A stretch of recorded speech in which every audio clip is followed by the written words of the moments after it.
The One Piece manga just promised maybe the most satisfying punch in history of One Piece because Kuma is finally here. The man who has given us tear-jerking after tear-jerking moments during the last flashback has finally arrived on Egghead Island to take his revenge on maybe the most evil person in all of One Piece so far. And while even though I knew it was probably gonna come, Kuma actually arriving to save Bonnie at the end of this chapter still brought real tears to my eyes. I mean, this is Bonnie's true father, the man who sacrificed everything for her, and she hasn't seen him in years. Plus, she truly is still a little girl, as we saw when she hugged Vegapunk at the start of this chapter. And so, how can you not bawl your eyes out along with Bonnie when Kuma protects her from Saturn's deadly stomp? But now that he's here and this fight is about to happen, we just have to ask what is going to happen between Kuma and Saturn. Also, please Oda, give me a new version of this punch right here. It would be so fitting for Kuma to just absolutely beat the life out of Saturn after all the cruel and evil things that the Celestial Dragon has done to him and his family. And while I do have a bit of a terrible gut feeling that not everything's gonna go all well here, there is some real evidence that we should use from past arcs to justify how this might play out. And for a bit of context here though, we all know that Luffy is usually the one to defeat the final boss or opponent at the end of each arc, but one of the few cases where that didn't happen was Thriller Bark. Sure,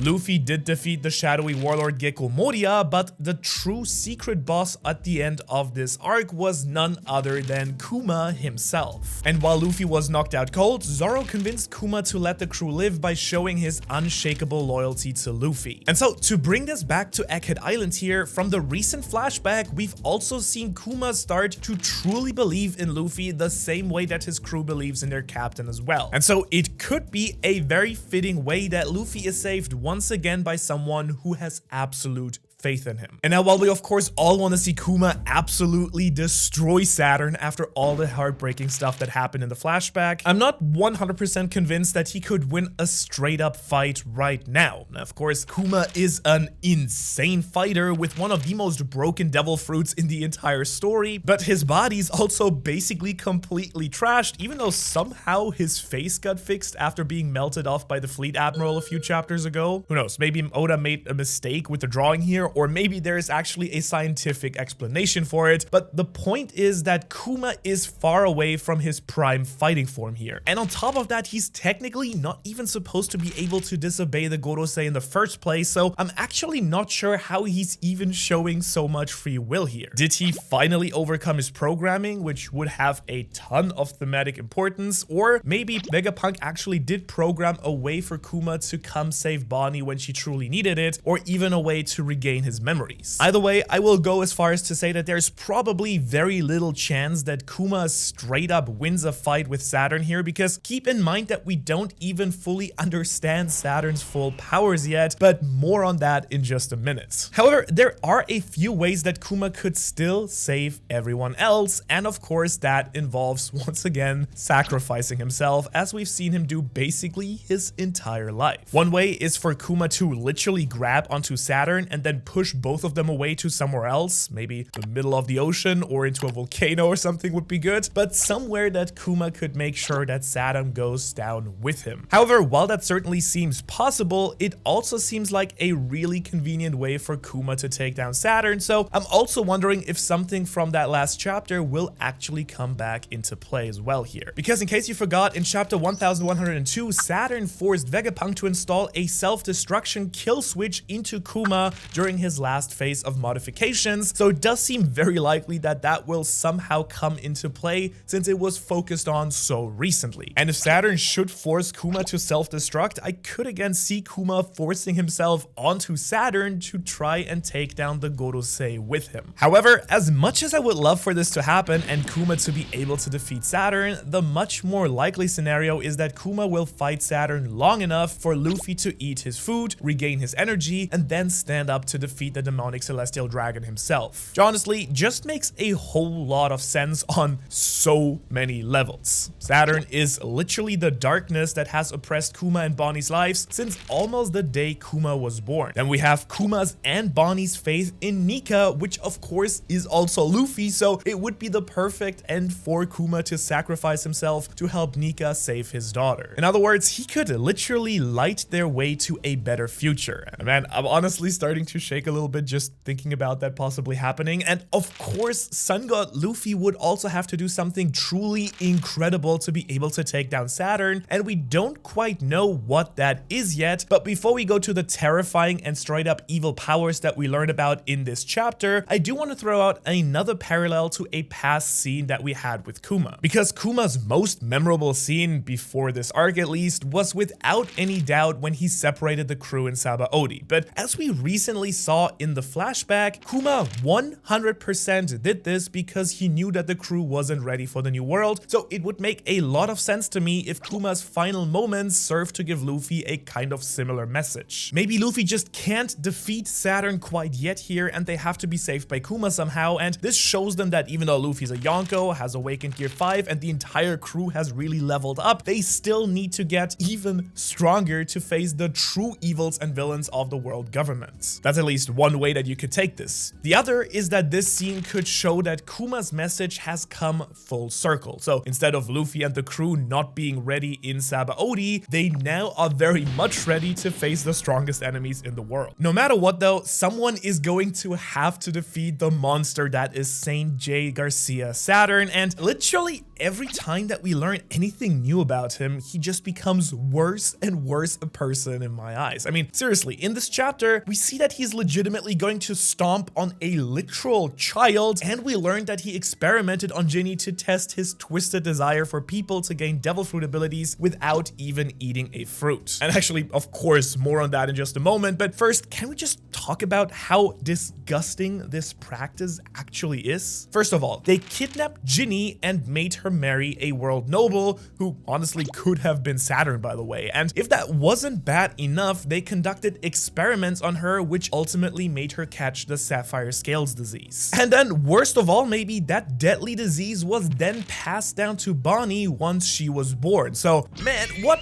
a scumbag. Let's just say it straight up here. However, these experiments do bring up some honestly interesting questions as well, such as, could Saturn have many different devil fruit powers? I mean, obviously the experiments were somewhat successful since it is implied that Bonnie inherited her devil fruit powers from her mother. But that was at least 10 years ago, so who's to say that they didn't perfect these experiments since that time, and Saturn has managed to gain one or even more of these artificial devil fruit abilities for himself. And beyond that though, we had also learned more clues in regard to Saturn's strange ability to paralyze people, because clearly Bonnie was not affected by this since she was able to move and freely attack Saturn. Kuma was also unaffected, so we do have to ask, was he just not using his power at that time, or was he just surprised by Kuma? Or is there a power limit where when people are too strong, they are basically unaffected by that paralysis? And although I can't really see this last one being the case since Bonnie is not paralyzed, and I think we can definitely say that she's weaker than Sanji, who is paralyzed, so still really unsure how this entire power works. Maybe it's them being related to the Buccaneers, who knows. But what's even scarier to think about is what would happen if Saturn actually did manage to perfect his devil fruit ability science. I mean, seriously, just consider it for a moment here. If they can do things like this, we could be seeing a whole army of super strong ability users when we finally get to the final clash with the world governments. And I mean, even if they can't mass produce the science, and even if only a few people were able to gain special devil fruit powers, it can completely still change the game when it comes to endgame battles. And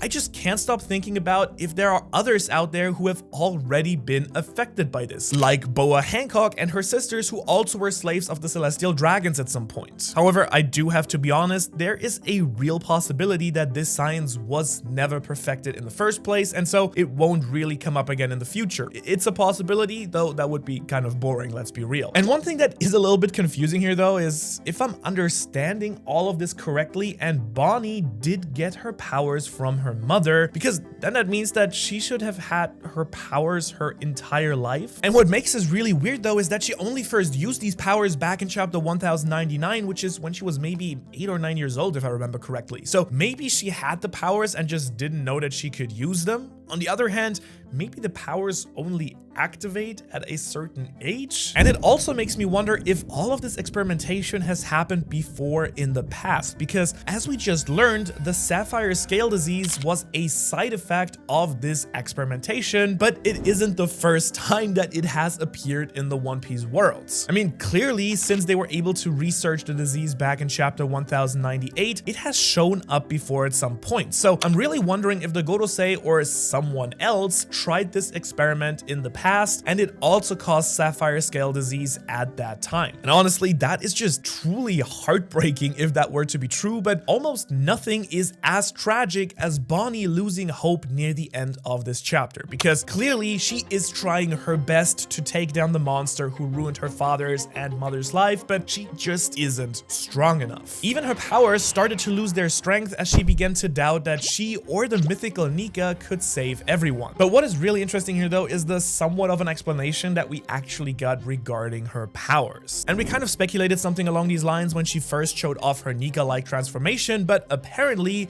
her devil fruit powers allow her to transform into futures that she can imagine, such as when Bonnie imagined herself as Nika. However, this is limited by the user's knowledge. For example, since Bonnie thought Nika was just made of rubber, this is the only ability that she gained by imagining that future. However, there's also another limit to these abilities, because I can imagine as Bonnie grew older, she probably learned a lot about the world and what is possible in reality. And I'm actually sure that the more she learns, the harder it actually becomes to imagine impossible futures. And so in a way, by learning more about the world and science and more truths about herself, she's actually starting to nerf her own abilities. Which honestly makes it perfect that we do have Luffy here, the true Nika, and a living, breathing bundle of imagination who will surely smash through whatever limitations Bonnie might have on herself and show everyone that anything is possible. And speaking of Luffy though, we actually do have somewhat of a new mystery again on our hands, because in this chapter we see a shriveled up Luffy desperately asking for some food. So yeah, some people please feed this man, and that's just what happens, because a few pages later we do see Luffy chowing down on some huge assortments of food. And we aren't exactly shown who got him the food. And honestly, thinking about it brings up some really interesting possibilities that could change the course of this battle. But to start off with some more basic options, there could of course just have been one of these food vending machines nearby which Luffy was able to reach and order a bunch of food. Not likely, but certainly possible. The next option is even more interesting, because Luffy may have his own personal food carrier now, because remember during the final battles of Wano, Luffy had a similar food recharge thanks to Caribou. And so since Caribou was also brought to Egghead and later let go by Zoro, it is possible that he could have given Luffy the food. And at this point, that food would be 2 life-saving pit stops from Caribou. So is this slimy villain actually going to be a Straw Hat candidate? Please, no. However, the last option here is the most interesting, because we also were shown a panel of Kizaru, who apparently was devastated thinking that his friends might really die here. And of course, we've basically been speculating almost since the moment that he showed up on Egghead Island that he might somehow switch sides and fight the government. And while that has not happened yet, I do wonder if he could have done this small thing to help Luffy recharge so that he can actually take down Saturn. Plus, the Admiral can move at light speed, so